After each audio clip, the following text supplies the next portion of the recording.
찬양 가사가 참 느헤미야 본문과 잘 맞는 그런 가사인 것 같습니다. 주가 일하시네, 주가 일하시네. 나는 연약하고 부족하지만은 우리 하나님께서 일하시면은 우리의 가정이 세워지고 교회가 세워지고 성벽이 회복되는 역사가 일어날 줄로 믿습니다. 지금 우리는 느헤미야 말씀을 계속해서 이어가고 있습니다. 오늘은 느헤미야 6장의 말씀을 나눌 차례인데, 이 느헤미야서 말씀은 우리가 잘 아는 대로 이스라엘 백성들이 다시 예루살렘으로 돌아와서 무너진 성벽을 다시 세우는 그러한 이야기가 이 느헤미야서의 이제 내용입니다. 당시에 이제 스룹바벨과 또 이제 에스라를 통해서 예루살렘의 성전, 하나님께 예배하는 성전은 이미 어느 정도 회복이 되어 있었습니다. 그러나 이 성벽, 예루살렘을 둘러싸고 있는 보호하는 이 성벽은 여전히 무너진 상태로 남아 있는 거죠. 여러분 한번 생각을 해보십시오. 우리 집 대문이 다 뜯겨 나간 채로 대문 없이 우리가 살아야 된다고 한번 생각을 해보십시오. 얼마나 불안하겠습니까? 집에 대문이 없는 거예요. 여러분 집에 대문 없이 그 안에서 살아야 된다고 한다면은 밤에 잠을 자도 안심하면서 잘 수가 있겠습니까? 또 밖에 외출을 할 때에도 마음 놓고 외출을 할 수 있겠습니까? 애들을 키우는 집이나 여자들만 있는 집이나 얼마나 불안하겠는가 하는 거죠. 그러니까 지금 예루살렘이 처한 상황도 이와 다를 바가 없습니다. 성벽이 무너졌다고 하는 것은 우리가 생각하는 것보다 훨씬 더 심각한 상황이었다라고 하는 겁니다. 성벽이 다 무너진 채로 나를 지켜주고 보호해줄 만한 그 어떤 안전장치도 없는 상태로 그렇게 살아가야 되는 거예요. 언제 적들이 쳐들어올지, 언제 공격해 들어올지 모른다. 이런 불안감 속에서 계속해서 살아가야 하는 것입니다. 바로 이때 하나님께서는 느헤미야를 사용하셨습니다. 예루살렘으로부터 멀리 떨어져 있는 페르시아의 수상궁에 살고 있는 이 느헤미야의 마음을 하나님께서 감동하셔서 그러하여금 이 예루살렘에 와서 성벽을 재건하는 그런 일들을 이끌어가게 하셨습니다. 이건 정말 하나님의 기적의 역사가 아닐 수가 없는 거예요.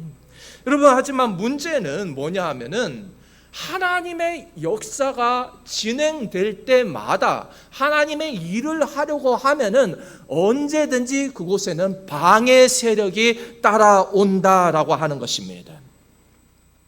산발락과 도비아와 같은 그런 외부의 적들 뿐만이 아니라 내부에서도, 지난주에도 우리가 함께 말씀을 나누었죠. 내부에서도 여러 가지 문제들이 터져 나오는 것입니다.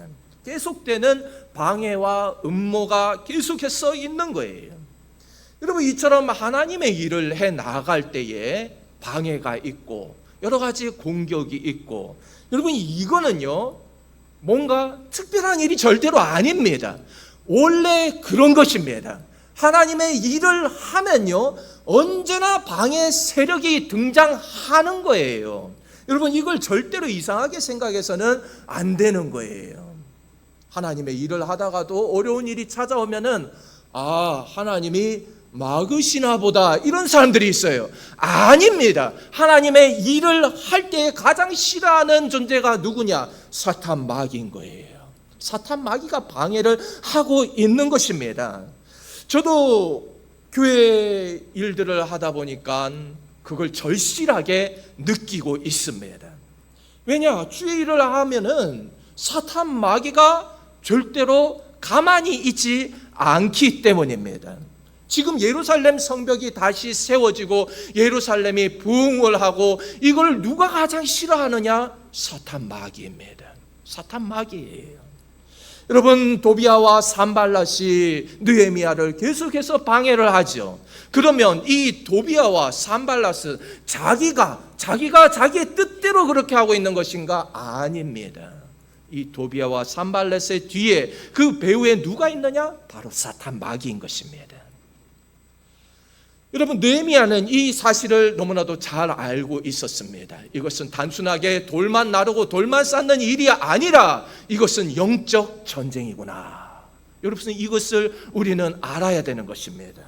우리도 느헤미야 같이 이걸 알아야 돼요. 이걸 볼 수 있는 사람은 그래도 영적인 세계를 어느 정도 아는 사람인 것이고, 이걸 모르는 사람은 아직 영적인 세계를 전혀 모르는 사람인 것입니다. 영적인 세계를 모르다 보니까 표면적으로 겉으로 드러나는 현상만 바라보고 그렇게 늘 사람하고만 싸우는 거예요. 사람하고만 싸우는 거죠. 그리고 자기가 사탄 마귀에게 조종당하고 있다는 것도 알지를 못하는 거예요. 내가 지금 마귀의 도구로 사용되고 있구나. 그것도 모른 채로 계속해서 사탄 마귀 종노릇을 하고 그러는 것입니다. 그런 사람들 보고 있으면 얼마나 불쌍한지 몰라요. 여러분, 이와 같이 끊임없는 방해 속에서도 느헤미야는 흔들리지 않고 하나님을 의지함으로 인하여서 이제 마침내 성벽 공사를 끝마치게 되는데, 그것이 오늘 이 느헤미야 6장 전체 말씀의 내용입니다. 지금까지 느헤미야 1장에서 5장까지 말씀을 함께 나누면서 저는 우리가 무너진 성벽을 다시 세워야 된다, 이 말씀을 계속해서 여러분들에게 드렸습니다. 그러면 지금 우리 시대에 성벽을 다시 세운다라고 하는 것은 어떤 의미일까요? 우리가 진짜 돌을 나르고 성벽을 쌓는 것은 아닐 거 아니겠습니까? 여기에 들어간 영적 의미는 무엇인가? 먼저 우리 그리스도인들은 세상의 공격으로부터 우리를 보호하고 지켜낼 영적 경계선을 만들어야 됩니다. 영적 경계선을 만들어야 되는 거예요. 여러분, 한번 따라해 보겠습니다. 영적 경계선. 영적 경계선을 만들어야 하는 것입니다. 죄악에 관영한 이 시대, 이 세상에서 살아가지 않습니까? 우리가 그러한 가운데서 우리가 하나님의 백성으로서 성결과 거룩함을 지키기 위해서 필요한 것이 뭐냐? 바로 영적 경계선을 딱 만들어 놓아야 하는 것입니다. 여러분, 이 세상의 우상과 세상 문화의 침투를 막기 위해서 우리는 반드시 이 영적 경계선, 성벽을 세워야 합니다. 세상의 가치관이, 세상의 타락한 문화가 우리에게 이렇게 함부로 들어오지 못하게 하기 위해서 우리는 영적 경계선을 만들어야 하는 것입니다. 여러분, 이것이 우리가 세워야 될 이 영적 경계선이 바로 오늘날 우리가 세워야 할 성벽인 줄로 믿습니다. 그러니까 말씀을 붙잡는 것이 성벽이고요, 여러분, 우리가 찬송하고 기도하는 것이 성벽인 것입니다. 주일 성수를 하는 것이 우리가 성벽을 세우는 일인 것이에요. 가정 예배를 드리는 것이 우리의 성벽을 세우는 일인 것입니다. 예배가 무너지고 말씀을 붙들지 않고 기도하지 않으면은 성벽은 무너지게 되어 있습니다. 영적 경계선이 무너지는 거예요. 그러면은 세상의 이 죄악이 관영한 이 시대 가운데 죄악의 파도가 그냥 넘어와 버리는 거예요. 그냥 넘어오는 것입니다. 세상의 타락한 문화가 그냥 우리에게로 침투해 들어와 버리는 것입니다. 여러분, 그렇기 때문에 오늘 이 느헤미야의 이야기는요, 우리에게도 똑같이 적용되는 말씀입니다. 여러분, 우리의 그 믿음의 성벽, 영적 경계선을 세우려고 할 때요, 사탄 마귀는 절대로 가만히 있지 않습니다.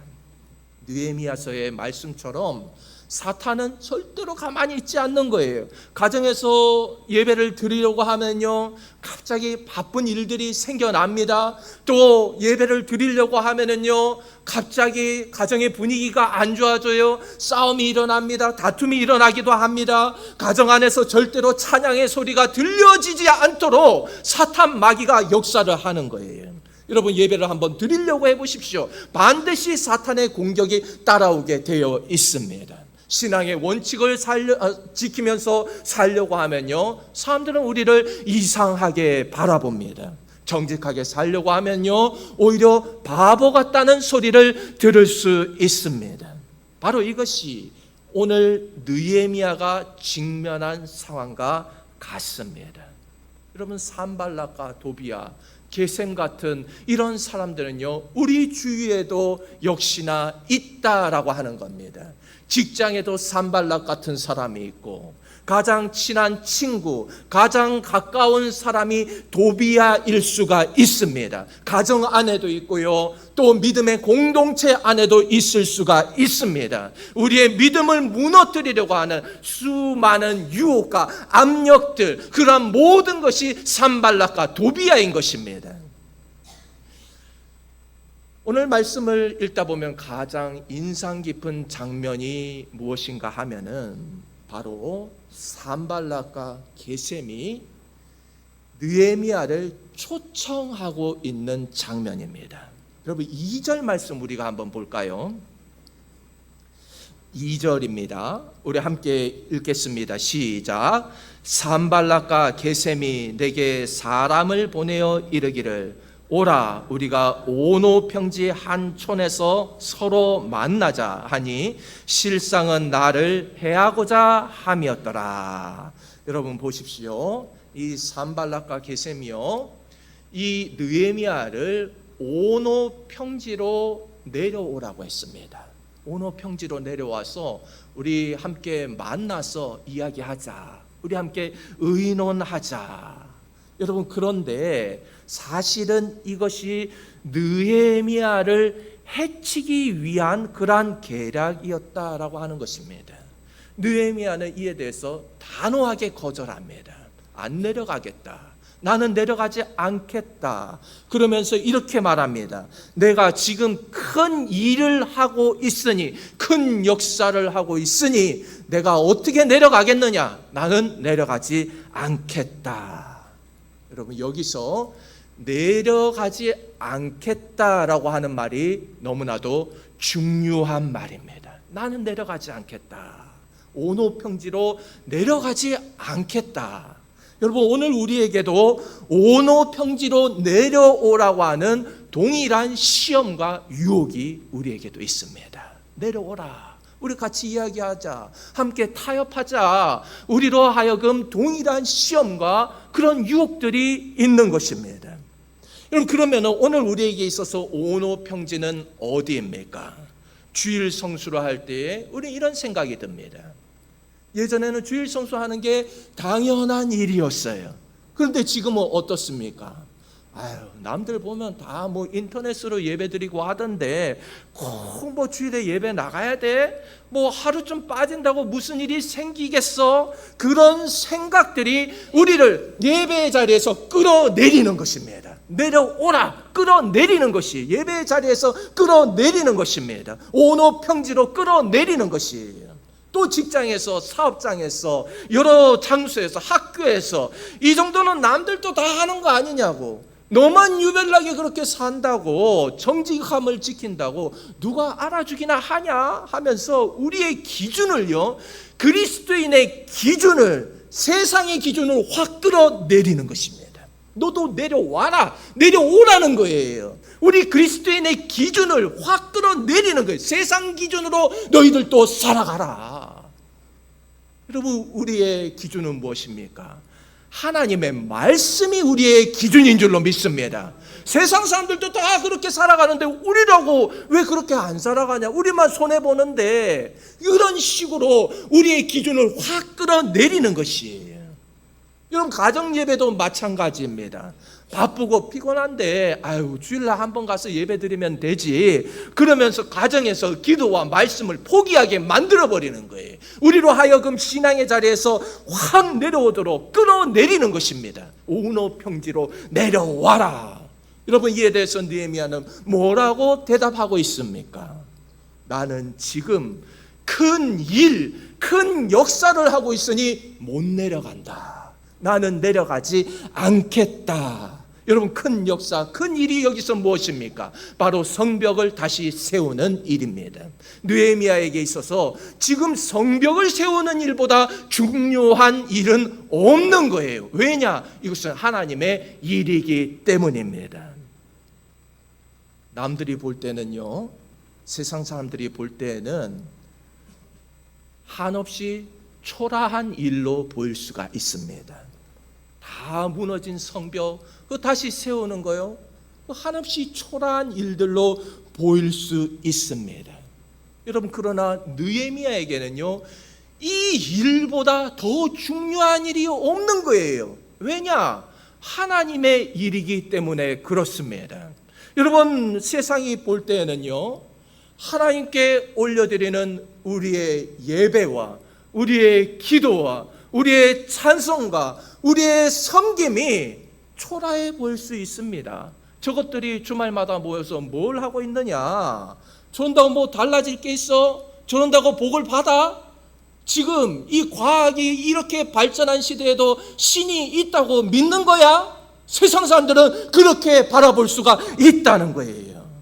여러분, 세상 사람들이 볼 때는 한심하게 보일 수 있지만은 이 일은, 예배의 자리를 지키는 이 일은 하나님 앞에서 위대한 일인 줄로 믿습니다. 큰 일이고 큰 역사인 것이에요. 주일 아침에 좀 더 쉬고 싶지요. 주말에 나도 직장 생활 하다가 남들처럼 좀 더 자고 싶고 쉬고 싶은 마음이 듭니다. 그러나 졸린 눈을 비비고 일어나서 아이들을 데리고 주회전으로 나와서 함께 예배드리는 일, 이 일은 위대한 일인 줄로 믿습니다. 큰 역사인 것입니다. 여러분, 힘들지만 아이들을 데리고 함께 가정에서 예배드리는 일, 위대한 일인 줄로 믿습니다. 직장에서 정직하게 보고서를 쓰는 거, 거짓말하지 않는 거, 위대한 일인 줄로 믿습니다. 남들이 다 욕할 때 침묵하는 거, 나는 나의 입을 지키는 거, 여러분, 위대한 일인 줄로 믿습니다. 다 큰 일인 거예요. 그렇기 때문에 우리는 느헤미야와 같이 말해야 됩니다. 나는 내려가지 않겠노라. 하나님의 기준, 말씀의 기준에서, 신앙의 자리에서 내려가지 않겠노라. 여러분, 우리의 자리를 지켜야 되는 줄로 믿습니다. 우리 중에는 온오평지로 내려가는 분이 한 분도 없으시기를 주님의 이름으로 축복합니다. 타협을 하고 온오평지로 내려가면 그대로 죽는 거예요. 그대로 죽는 것입니다. 느헤미야처럼 단호하게 거절해야 돼요. 나는 내려가지 않겠노라. 여러분, 우리가 하는 일이 크고 거창하지 않아도 괜찮습니다. 아이를 키우는 일, 밥을 하고 설거지를 하고 세탁을 하고 빨래를 하고 직장에서 묵묵히 일하는 거, 모두 하나님 앞에서는 큰 일인 줄로 믿습니다. 주의 종만 이게 거룩한 일인가? 아닙니다. 여러분들도 여러분의 삶의 자리에서 하나님의 말씀대로 살아갈 때에 여러분의 자리를 지키는 일이, 그게 바로 위대한 일인 줄로 믿습니다. 여러분, 여러분의 자리를 끝까지 지켜내는 것, 그것이 성벽 재건의 첫 걸음인 줄로 믿습니다. 1517년 마틴 루터가 로마 교황청에 부패를 고발하면서 비텐베르크 성당 앞에 95개조 반박문을 걸 때에 사람들은 그에게 타협을 요구했습니다. 루터여, 조용히 하라. 너가 뭘 바꿀 수 있겠느냐? 너가 그런다고 달라질 것이 있겠느냐? 내려오라고 했습니다. 그러나 루터는 브롬스 회의에서 이렇게 고백합니다. 나는 여기 서 있습니다. 나는 달리 할 수 없습니다. 하나님이여 나를 도우소서. 하나님이여 나를 도우소서. 루터는 내려가지 않았습니다. 로마 교황청의 협박과 그런 위협 속에서도 나는 내려가지 않겠다. 그는 내려가지 않았습니다. 타협하지 않았습니다. 그는 이렇게 말합니다. 나는 여기 서 있습니다. 주여, 나는 여기서 내려가지 않겠습니다. 여기 서 있겠습니다. 느헤미야도 뭐라고 말합니까? 나는 내려가지 않겠다. 루터도 그 어떤 협박과 위협 속에서도 나는 여기 서 있겠다라고 말하는 것입니다. 여러분, 그 결과 중세 영적 암흑기에서 이제 신앙의 회복이 일어나기 시작하는 것입니다. 종교개혁이 시작되는 거예요.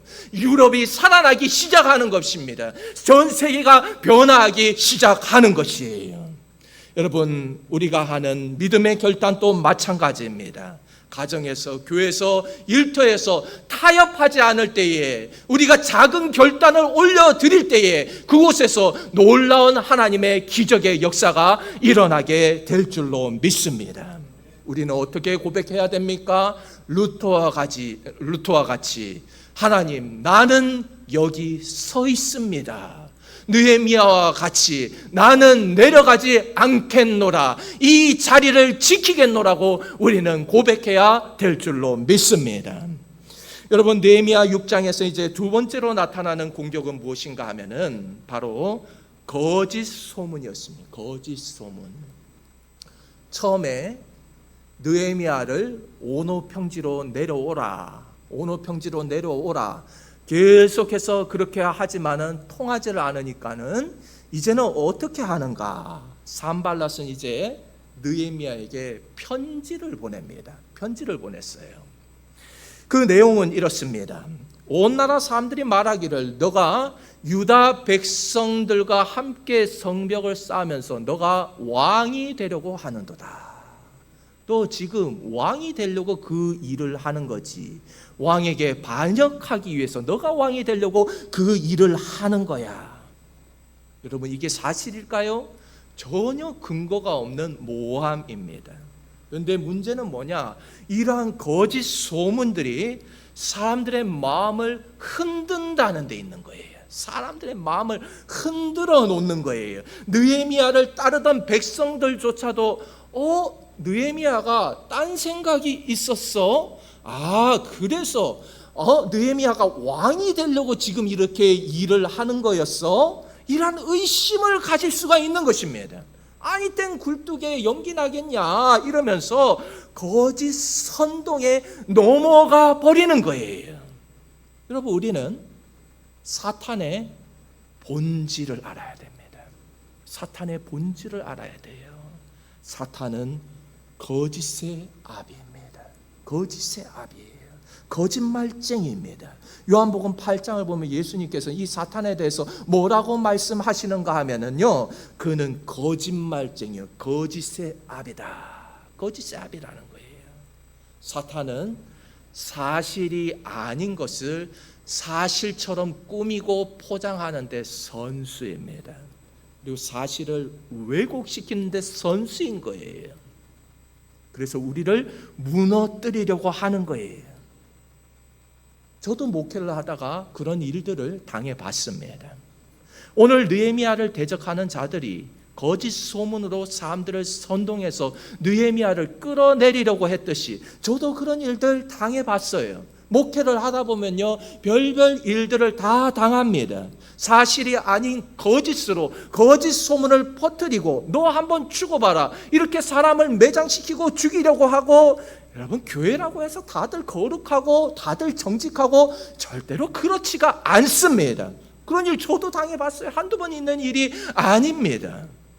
예전에 제가 부산에서 사역을 할 때요, 부목사로 있으면서 그때 이 중등부도 같이 맡고 있었습니다. 교육부서도 같이 맡고 있었어요. 그때 학생 중에 안수 집사님 아들이 하나 있었는데, 이 녀석이 예배 시간이 다 되어 가는데도 아이패드를 꺼내놓고, 뭔지 아시죠? 전화기보다 좀 더 큰 이런 아이패드를 꺼내놓고, 그때 당시에는 이게 사람들이 잘 없을 때입니다. 중학생이 이걸 가지고 있으니까 이게 뭐 자랑을 하고 싶은 건지 자기도 좋겠죠. 아이패드를 꺼내놓고 계속 하고 있어요. 그래서 제가 가서 나중에 예배 끝나고 해라 이렇게 좋은 식으로 얘기를 했습니다. 예배 시간에 그거 하지 말고 나중에 예배 끝나고 해, 그렇게 친절하게 이야기를 했습니다. 그런데 이 녀석이 말을 듣질 않아요. 고집을 부리는. 싫은데요? 그러는 거죠. 그래서 제가 조용히 그 아이를 뒤로 불렀습니다. 아이들 있는 데서 계속해서 뭐라고 그러면 자기도 자존심 상할 때니까 제가 뒤로 불러가지고 방송실로 이제 들어갔어요.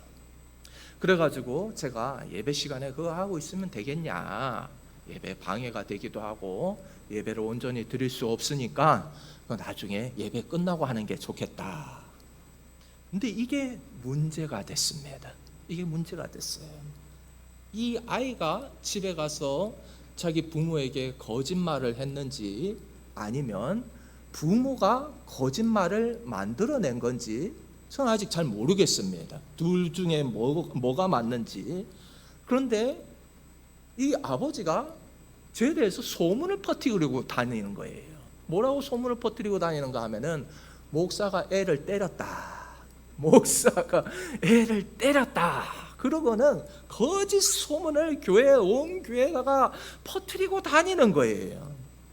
그때 그 방송실에는요, 저하고 그 애만 있었던 게 아니에요. 청년 선생님도 있고요, 그 선생님도 교사도 그 교회 장로님 아들이어서 다 봤어요. 거기에 다 선생님들도 있었어요. 그런데도 거짓말을 하고 다니면서 목사가 애를 두들겨 팼다, 그렇게 거짓말을 퍼뜨리고 다니는 겁니다. 그러고는 저를 아예 이번에 죽여놔야 되겠다고 생각했는지 내쫓아야 되겠다고 생각했는지 교회 가장 영향력 있고 힘 있는 장로님을 같이 끌어들여 가지고 그 장로님을 통해서 저를 죽이려고 하는 거예요. 그래서 그 장로님이 담임 목사님에게 찾아갑니다. 담임 목사님이 찾아와 가지고 문 목사가 애를 때렸다고 그럽니다. 그러는 거죠. 가만히 놔둬가지고 되겠냐, 이런 식으로 저를 쫓아내려고 한 것입니다. 그런데 그때 담임 목사님께서 정말로 감사하게도 저의 편을 들어주셨습니다. 저의 편을 들어주셨어요. 이게 정말로 쉽지 않은 일인데, 왜냐하면요, 담임 목사님은요, 장로님들하고 껄끄러워지는 거 누구도 원하지 않습니다. 보통 담임 목사님들 자기가 살려고 그러지 그렇게 장로님들하고 껄끄러워지려고 하지를 않아요. 그러면 장로님이 말하는 대로 그러면은 내쫓아내면 되겠네요, 그러지 그렇게 저의 편을 들어주고 그러지 않습니다. 근데 담임 목사님이 뭐라고 하셨는가 하면은, 장로님, 교육자가, 목사가 예배 시간에 아이가 그렇게 아이패드를 하고 딴짓을 하고 있으면은 그걸 하지 말라고 교육도 못합니까? 그렇게 말씀하시는 거예요. 그걸 교육을 못합니까? 그렇게 말씀하시면 제 편을 들어주시는 거예요. 그래서 저는 그때 목사님 은혜를 잊지를 못합니다. 보통은 그러지를 못할 텐데 저는 애를 손 댄 적도 없습니다. 하나님이 보시는데요, 제가 왜 거짓말을 하겠습니까? 본 사람들도 있고 증인도 있는데, 그런데도 그렇게 거짓말을 만들어내고 그렇게 부목사 한 명 죽이려고 사람들을 선동하고 가장 힘 있는 장로님까지 나서가지고 저를 매장시키려고 그러고 아마 쫓아내려고 그랬겠죠. 여러분, 그런데 그게 그렇게 됩니까? 그게 그렇게 되냔 말이에요. 하나님께서 다 보고 계시는데, 공의의 하나님께서 다 보고 계시는데 그게 통하냐는 거예요. 나중에 그 가정에 어떤 일이 일어났느냐, 얼마 지나지 않아가지고 그 집에 큰아들이 자전거 타고 가다가 교통사고를 당해가지고 먼저 세상을 떠났습니다. 차에 치여서 사고로 세상을 떠났어요. 저는 지금 저를 해하려고 해서 저한테 악한 일을 하려고 하다가 그 집에 그런 일이 일어났다, 그걸 말씀드리고 싶은 것이 아닙니다. 하나님께서 벌하셨다, 그런 이야기를 하고 싶은 것이 절대로 아니에요. 저는 모르죠. 왜 그런 사고가 일어났는지 저는 하나님의 마음을 알 수 없습니다. 단지 저는 그 상황이 두려울 뿐인 거예요.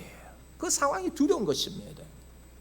저는 지금 주의 종을 건드리면 이렇게 된다, 이런 걸 말씀드리고 싶은 게 아닙니다. 제가 하나님의 마음을 어떻게 다 알아서 교만하게 이렇다라고 단정할 수가 있겠습니까? 다만 저는 그런 마음이 들어요. 저에게 적용을 시키는 것이지요. 나는 절대로 다른 사람을 거짓으로 해하려고 하지 않겠다. 나는 절대로 한 사람을 죽이기 위해서 그런 식으로 거짓 소문을 만들어내고 퍼뜨리고 다니고 사람들을 선동하고 나는 절대로 그러지 않겠다. 왜냐? 공의의 하나님께서 다 지켜보고 계시기 때문입니다. 하나님께서 다 지켜보고 계시는 거예요. 여러분, 우리는 코람데오의 신앙으로 살아가야 할 줄로 믿습니다. 코람데오의 신앙, 하나님께서 지켜보시는 거예요. 여러분, 느헤미야도 얼마나 힘들었겠습니까? 실컷 주의 일을 하고 열심히 사명 감당하고 있는데 옆에서 거짓말이나 만들어내면서 느헤미야가 왕이 되려고 그런다, 왕에게 반역하려고 그런다, 그러고 있으니, 그런 이야기를 듣고 있으면 얼마나 억울하고 힘들었겠습니까? 그런데 느헤미야가 어떻게 대응을 합니까? 그는 억울하다고 해서 어떤 변명도 늘어놓지 않았습니다. 사람들을 만나가지고 나는 절대로 그런 적이 없어 이러고 말하고 다니지도 않았습니다. 느헤미야는 그냥 딱 잘라서 짧게 말합니다. 내가 말한 일은 사실이 아니다. 내 마음에서 지어낸 것이다. 8절 말씀을 한번 보십시오. 8절 말씀을 보면은 내가 말한 바 이런 일은 없는 것이요 내 마음에서 지어낸 것이라. 지어낸 말들이다. 한마디로 거짓말이라는 거예요. 여러분, 그러면 왜 이런 거짓 소문을 퍼뜨리고 다닐까요? 9절 말씀을 함께 읽겠습니다. 시작. 이는 그들이 다 우리를 두렵게 하고자 하여 말하기를 그들의 손이 피곤하여 역사를 중지하고 이루지 못하리라 함이라.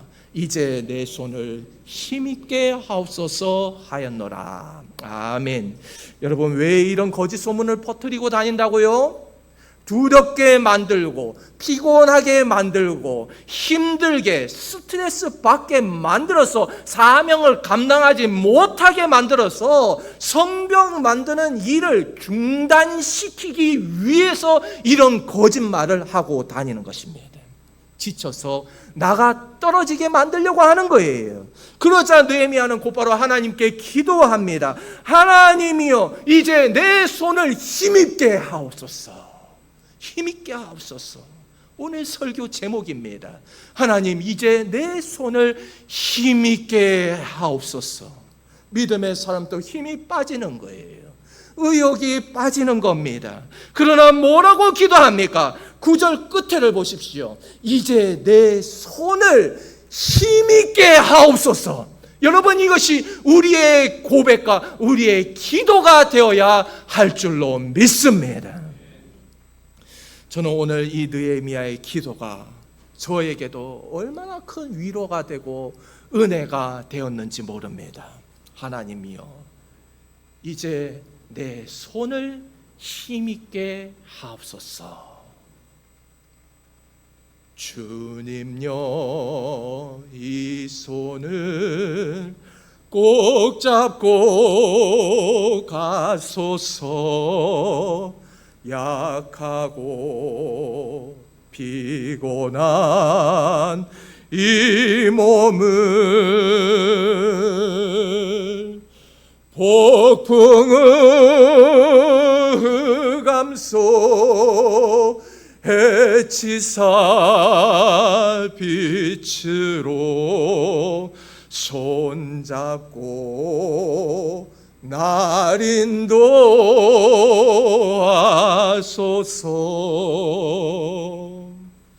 인생이 힘들고 고난이 겹칠 때에 주님여, 날 도와 주소서.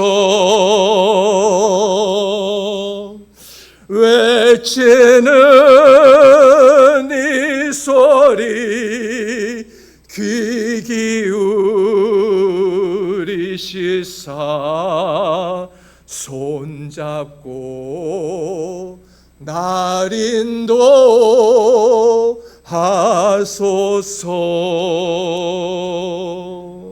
아멘. 여러분, 우리도 느헤미야의 이 기도를 하나님께 올려드릴 수 있기를 원합니다. 주의 일을 하다가 힘들고 지칠 때, 억울한 일 당하고 속상할 때에 하나님이여 이제 내 손을 힘있게 하옵소서. 주의 일을 하다 보면 주의 일뿐만 아니라 이 세상에서 우리가 살아가다 보면은 힘 빠질 때가 왜 없겠습니까? 사람들이 내 마음을 몰라주고 힘이 빠지고 외로울 때, 여러분, 사람을 찾아가지 마시고 하나님 앞으로 나아가시기를 바랍니다. 구약의 요셉을 한번 보십시오. 요셉은 보디발 아내의 그 유혹을 거절했습니다. 그런데 오히려 요셉이 나를 범하려고 했다, 거짓 누명을 뒤집어 씌우는 거예요. 거짓입니다. 그러나 요셉은 변명하지 않았습니다. 하나님께서는 결국에 그 억울함을 풀어주시는 거예요. 우리는 사람을 상대할 필요가 없습니다. 누가 뭐라 해도 신경 쓸 거 없어요. 대신에 우리는 하나님께 기도하면 하나님께서 억울함도 풀어주시고 오히려 그 일들을 통하여서 더 큰 일로 우리를 인도하여 주실 줄로 믿습니다.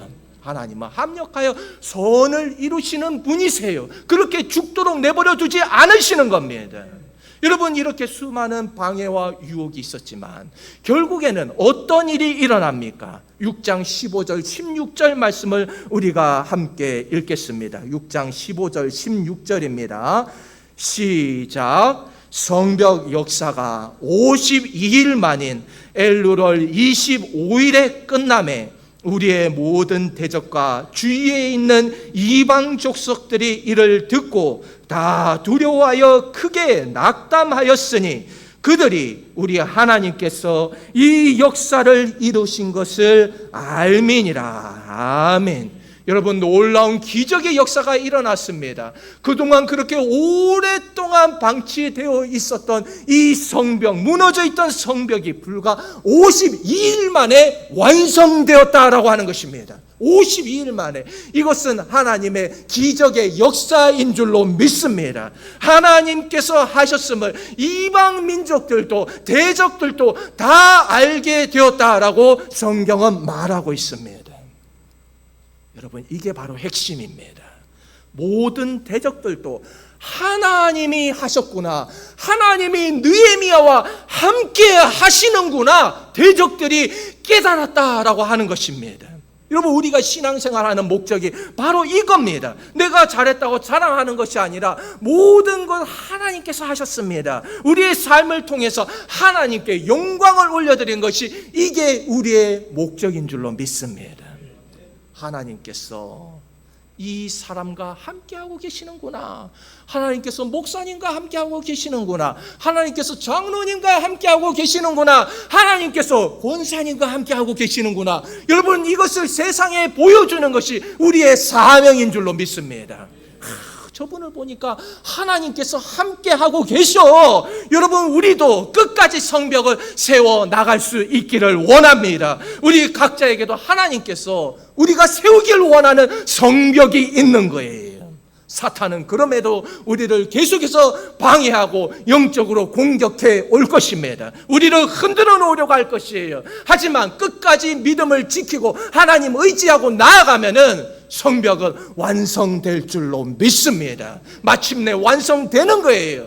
여러분, 끝까지 포기하지 말고 하나님 믿고 의지하며 나아갈 수 있는 저와 여러분 될 수 있기를 주님의 이름으로 축복합니다. 함께 기도하겠습니다. 아버지 하나님, 세상 살아갈 때에 힘들고 지칠 때가 많이 있습니다. 주의 일을 하다 보면 눈물 나고 억울할 때도 많이 있습니다.